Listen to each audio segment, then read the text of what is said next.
Like I mentioned in the previous episode, there are 3 fundamentals to surfing that you need to learn about and understand: paddling, the infamous pop-up, and proper surf stance. If you missed any of the previous episodes, go back and watch those first. In this video, I will teach you how to pop up on a surfboard and share with you a few different ways you can practice. Phew!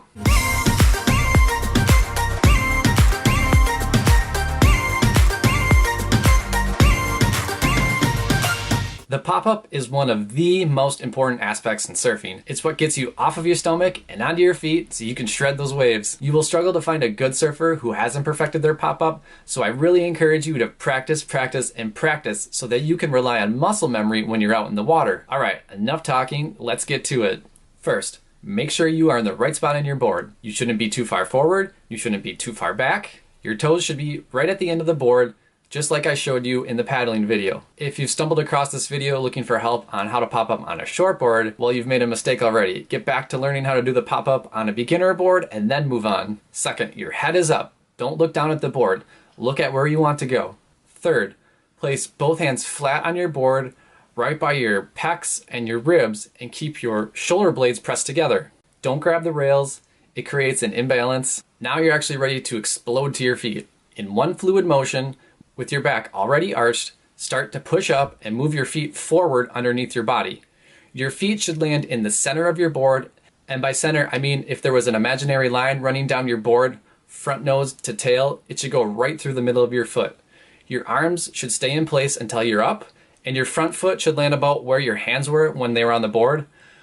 And then once you're up, actually stay bent at the knees. Don't stand straight up. So the pop-up itself is definitely going to take some time to get used to. If you are really struggling with this version, there are actually 2 other methods that you can use as a beginner. Instead of doing one explosive pop-up, you can actually cheat a little bit and take your back leg and slide it up, place your back foot first, and then pop up. This is sort of an in-between version of the actual pop-up and the knee-first version. So the knee-first version is just that. While laying down, slide your back leg forward first onto one knee, place your front leg, and then stand up.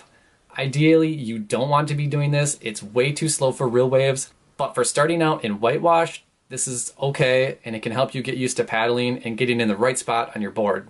Alright, so that's what the pop-up looks like, and there are 2 ways that you can practice this. You can do what I did and grab a foam board, put some towels underneath it, or take the fins out, or you can bring it to the beach and build up some mounds with sand and put the board on there. Don't use a fiberglass board, you'll destroy it. Or you can tape off your floor in the shape of a surfboard, or simply use a yoga mat. Like I said, you'll want to tape off that outline so that you know where to put your feet and you know where you're landing. You want to always aim to be landing in the middle.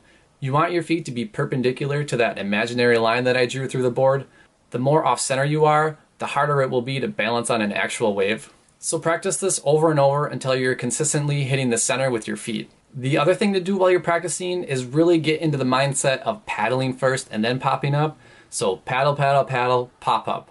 Paddle, paddle, paddle, pop up. When you're out in the water, you don't want to be overthinking this stuff, so the more you can do this at home and the more you can rely on muscle memory, the better off you're going to be when you're actually out in the waves. If you're one of those people like me who needs a routine, you can do maybe 10 or 15 good pop-ups in the morning before you go off to school or off to work, and then do 10 or 15 more before bed. You can make your practice sessions harder by really only counting the ones that your feet land exactly where you want them to be. Like I said, make sure they're right in the middle of the board. Keep in mind that once you start doing these in the water, it will feel a little bit different, but the muscle memory will help. If you need any help or tips with your pop-up, feel free to comment below or shoot me an email. In the next episode, we'll cover what your stance should look like, and then we'll be on our way to catching waves.